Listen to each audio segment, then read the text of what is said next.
Hello there. How's it going today? Happy Monday, right?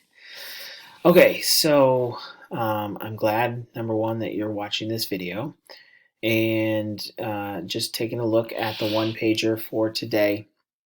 We're going to have a little bit of a class presentation and then we're going to break off into our groups. We're going to kind of start working out of the textbook. So we're going to start, we're going to do a warm up just with rounding decimals, comparing decimals, and then with your groups, you're going to be working a little bit more on just a matching activity so that you have some time to just kind of meet together. Your homework. Make sure you're paying attention to this part of the one pager. Okay.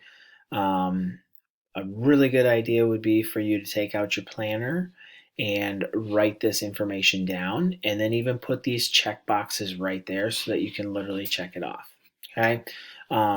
Yes, this says to watch the video because it's on the ebook and helping you get to the homework. Okay, so Mrs. Moen was kind enough to make a video to help guide you to where you need to get to find the homework.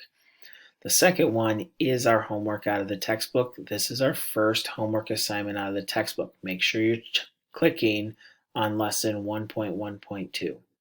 Okay.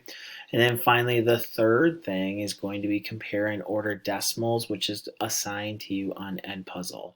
So make sure you're going on and completing that.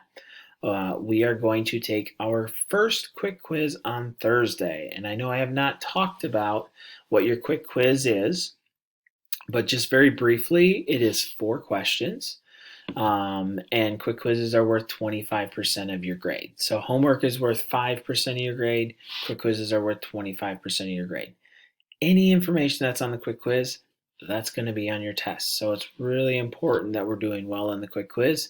Good news is you can retake it 2 times. Okay. And then finally, the last thing that I have put on here is my office hours, so that those of you that have questions, you can click on the link right there and it'll bring you to my office hours. Okay. Make sure you have out a notebook and have a writing utensil ready to go for class today. And then when you are doing your homework on a piece of paper, make sure you are labeling it right here, just like this. So, and putting it either in your binder or keeping it in your notebook so that you know exactly where it is, and it really makes it a lot easier for you to be able to find it. Okay?